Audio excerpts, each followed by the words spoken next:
অলস রাজকুমার। একটা সময় ছিল, দাঁড়ান বাদ দিন, এটা সেরকম কোনো গল্প নয়, এটা ন্যাপের গল্প। একটা রাজ্যের কথা যেখানে ক্লান্তিকে বিশ্বাসঘাতকতার মতো করে দেখা হতো, আর এর কেন্দ্রবিন্দু ছিল একটি ছেলে যার নাম ডোরিয়ান। আজকের দিনে যার আসল পরিচয় অলস রাজকুমার হিসেবে, তাকে একসময় উচ্চ পটেনশিয়ালের জিওক হিসেবে ডাকা হতো। তিনি তার বাবাকে বাবার চেকলিস্ট এবং মাকে মাদার হাইপেরিয়া দ্য স্প্রেডশিট বলে ডাকতেন, সরকারিভাবে রাজা লিওন্টেস এবং রানী ভ্রেলদা, কিন্তু তিনি আসলে তাদের প্রকৃত পরিচয় পেতেন না। প্রিন্স ডোরিয়ান, উৎকর্ষতা একটি অর্জন নয়, এটা একটি ভিত্তি। আমি আপনার পরবর্তী 10 বছরের সময়সূচি তৈরি করেছি, সেইভাবে আপনি স্বপ্ন দেখাতে সময় নষ্ট করবেন না। ধন্যবাদ, আপনার উৎপাদনশীলতা আমার অর্থ মহামান্য। তিনি শৈশবকালকে একটি চেকলিস্ট হিসেবে দেখতে পেতেন। তালিমায় স্থান নিয়েছে, সোনালী তারাগুলো আলিঙ্গনের চেয়ে সহজে আসে। হয়তো যদি তুমি তাদের প্রত্যাশার সাথে মেলাও, তাহলে তারা তোমাকে সেইভাবে ভালোবাসবে যেভাবে তুমি আশা করো। তাই সে চেষ্টা করেছিল। ডোরিয়ানের কোনো বন্ধু ছিল না, তার শিক্ষক ছিল, সে কখনো খেলেনি। সে অভিনয় করেছিল। যত বেশি সে সফল হয়েছে তত বেশি অদৃশ্য বোধ করেছে।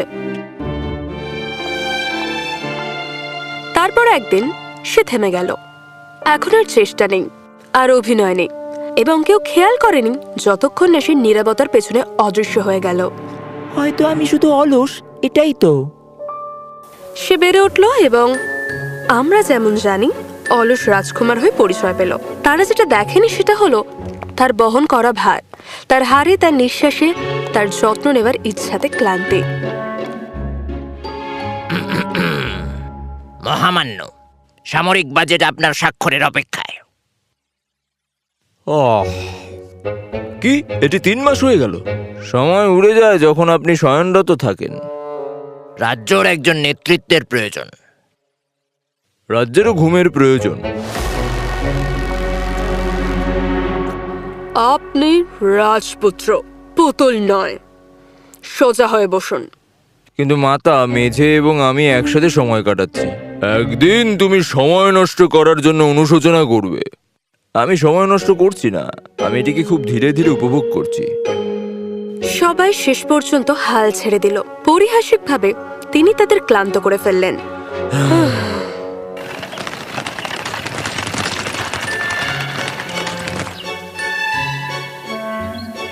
মহারাজ, হয়তো আপনাকে শিকারে যাওয়ার সময় ঘুমানো উচিত নয়। এই গাছের অত্যন্ত ভালো লম্বার সমর্থন রয়েছে। আমি কেবল প্রকৃতির সঙ্গে সংলাপ করছি। এবং সেই সময় সে উপস্থিত হয়েছিল। কোনো উচ্চ বাক্য নেই, শুধু সততা। আপনি কি প্রিন্স? আপনি যেন একজন সাজানো কাপড় পরে ন্যাপ। তুমি কে? গ্রেলটা, কৃষক, শিকারী। আপনি? রাজকুমার। তারা তো এটা আপনাকে বলে, আপনি নিজেকে কি বলেন? প্রধানত সাজসজ্জার জন্য, মাঝে মাঝে বুদ্ধিদীপ্ত। নিঃসন্দেহে এটা একটা বুদ্ধিদৃপ্ত পরিচিতি। রাজকুমার হাসলেন এবং গ্রেলটা চলে গেলেন, কিন্তু তারা আবার দেখা করলেন এবং আবারও দেখা করলেন। কখনো কখনো সাক্ষাৎও যথেষ্ট ছিল না, আর একবারের জন্য ডোরিয়ান অনুভব করলো না যে তাকে আরো কিছু হতে হবে, শুধু যথেষ্ট। ভালো, অন্তত সে হাসছে। এটি একটি সাধারণ সকালে ঘটেছিল, অতি ভোরে, অত্যাধিক গর্জন, অত্যন্ত পরিকল্পিতভাবে। ডোরিয়ান অর্ধ ঘুমে বসেছিল, কিছুটা শুনছিল, এবং তারপর তারা শুরু করলো। মন্ত্রী গম্ভীরভাবে কথা বললেন। মহামান্য, তারা কেবল চলে গেছেন। রাজা লিওন্টেস এবং রানী ভ্রেলদা কোনো শব্দ না করে চলে গেলেন, শুধু চলেই গেলেন। কোনো তুফান নেই, কোনো জাদুকরি বানও নেই, শুধু অনুপস্থিতি। কেউ এর অর্থ বুঝতে পারল না। সম্রাটরা চিন্তিত হলেন, প্রহরীরা চিৎকার করলেন, রাজ্য চিন্তায় পড়ে গেল।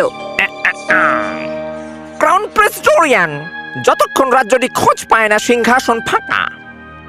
সম্ভবত সে গুরুত্ব দেয় না, তবে এটা আর কোনো বিষয় নয়।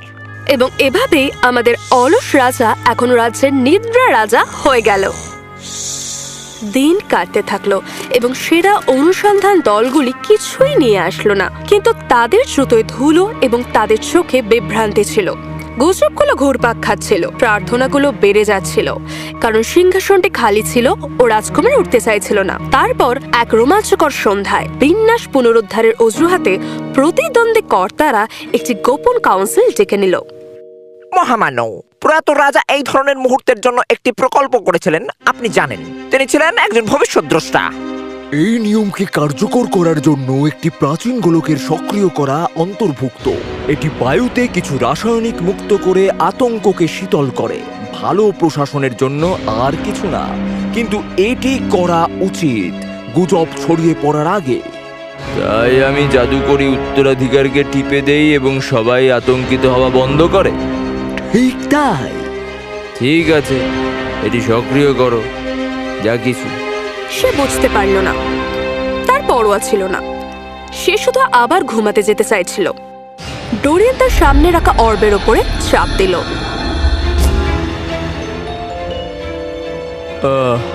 তখনই আমাকে জাগাবে যখন সেটা শেষ হবে।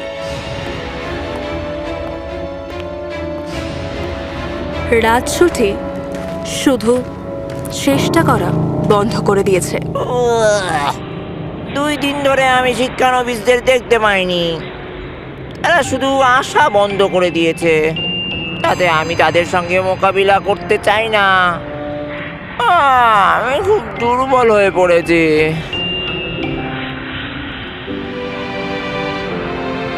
আমি শেষ কবে কোন পৃষ্ঠা পড়েছি তা মনে করতে পারছি না, অথবা কেন আমি পড়ছিলাম।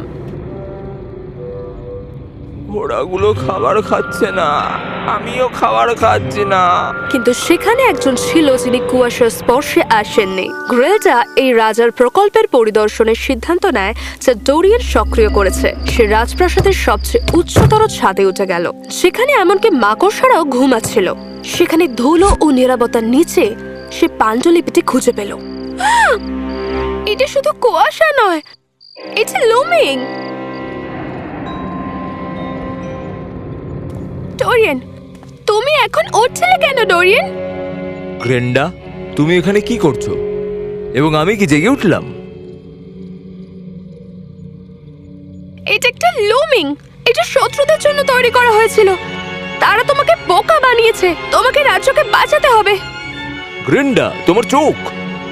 ডোরিয়ান, তুমি কখনো অলস ছিলে না, শুধু আক্রান্ত হয়ে পড়েছো, আর এখন সেটা ছড়িয়ে পড়ছে।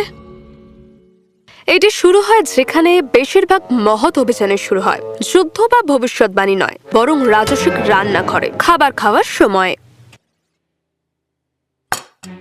যদি আমি পরবর্তী 10 সেকেন্ডের মধ্যে পনির না পাই, তাহলে আমি এখানে বিদ্রোহ শুরু করব। এবং তখন সে এটি দেখলো। মেঝেতে একটি কাপড় পড়েছিল, রয়্যালও নয়, ঝলমলেও নয়, শুধু ভুলভাবে রাখা লন্ড্রি। আমি 1 সপ্তাহ ধরে খাবারের চূর্ণ আর ক্রেকারে চাপা পড়ে আছি, আর অবশেষে এমন একটি হাত যা আমার রক্তচাপের সঙ্গে মেশে। তুমি কি একটা কাঁটা চামচ গ্রাইন্ডারের কল্পনা করা? লেখককে আমাকে এখানে লেখাতেই হবে, কারণ উচ্চচাপের মুখোমুখি হলে এই অলস মহান ব্যক্তির অন্য কোথাও যাবে না। তুমি কখনোই তোমার শয়নকক্ষে বা স্ন্যাক সেলফের বাইরে যেতে পারবে না আমাকে খুঁজতে। ওয়াও, এটা তলোয়ারের মনোভাবের সমস্যা। আমি রাজপুত্র, তুমি জানো। প্রস্তুত হও ঘুম কাতুরে রাজা, তুমি অবশেষে প্রধান চরিত্র হয়ে গেছো। এখন মানসিক চাপ কমাও এবং আমার পেছনে আসো। আমি তোমার আবেগীয় এবং সমস্ত ধরনের সমর্থন নিয়ে যাব। ভালো, কিন্তু আমি আমার দ্বিতীয় প্রাতরাশ ফেলে দেব না। আমি বিশ্বাস করি না যে আমি একটি রান্নাঘরের তলোয়ারের কথা শুনছি। ডোরিয়ান স্বীকার করতে চাইছিল না, কিন্তু তিনি এটা গ্রেলটার জন্য করেছিলেন। অভিযান শুরু। দ্য লুমিং এর হৃদয় কখনো একটি যুদ্ধক্ষেত্র ছিল না, এটা ছিল একটি স্মৃতি। বাড়তিভাবে সাবধান হওয়া উচিত ছিল। ব্যর্থতা যথেষ্ট নয়, লজ্জা। আরো চেষ্টা করো। তুমি এরকম করতে পারো না, অলস হতে পারো না, এটা তো স্বাভাবিক। দুর্বল, আবার নিরাশা। আমরা আরো আশা করেছিলাম। ভার, এটা তো তোমার মতো নয়।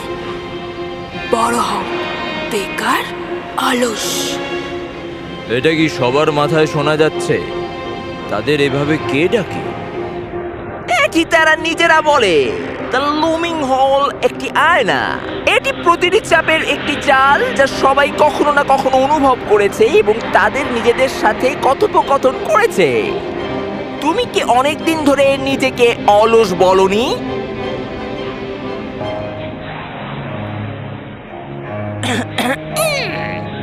সময় নেই রাজকুমার, মেঘ কেটে যাওয়ার আগে এবং এই কুয়াশাকে তার মায়ের জন্য কাঁদতে দাও।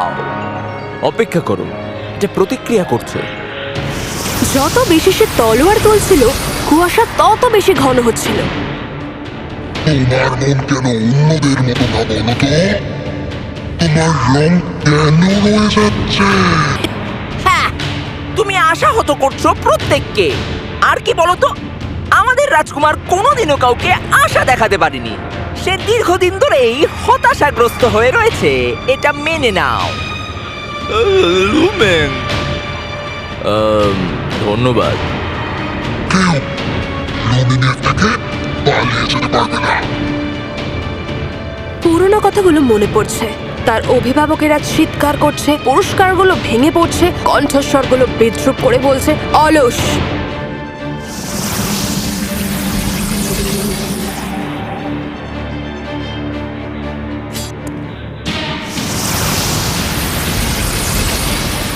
আমার লড়াই কখনোই তোমার সঙ্গে ছিল না, এটি ছিল আমার সঙ্গে।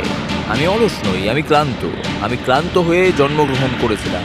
তারা একে সম্ভাবনা বলেছিল, তারপর তা পূরণ না করার জন্য আমাকে শাস্তি দিয়েছিল। এটি লুমিকে বিরক্ত করছিল এবং এটি তার চূড়ান্ত আঘাতের জন্য কাঁপছিল। কিন্তু ডোরিয়ান তরবারিটি নেননি। সে তার চোখ বন্ধ করে নিল এবং এটি গ্রহণ করলো। ব্রেন্ডা আমাকে দেখেছিল, কিন্তু আমি দেখিনি। সে আশা করেনি আমি ভালো হব। আমি সবসময় তার জন্য যথেষ্ট ছিলাম না এবং আমি তাকে রক্ষা করতে পারিনি। আমি নিজেকেও রক্ষা করতে পারিনি। কিন্তু আমি সেই অতীতে বাঁচব না যা আমি করতে পারিনি। তুমি আকাঙ্ক্ষার উপর নির্ভর করো, তাহলে ক্ষুধার্ত থাকো। কারণ আমার প্রমাণ করার কিচ্ছু নেই। আমার বাবা মায়ের কাছেও নয়, এই রাজ্যের কাছেও নয়। আমি রাজা হতে চাই না, আমি ভালোবাসা চাই না। আমি এমনিই যথেষ্ট এবং এখানে আমি একাই যথেষ্ট।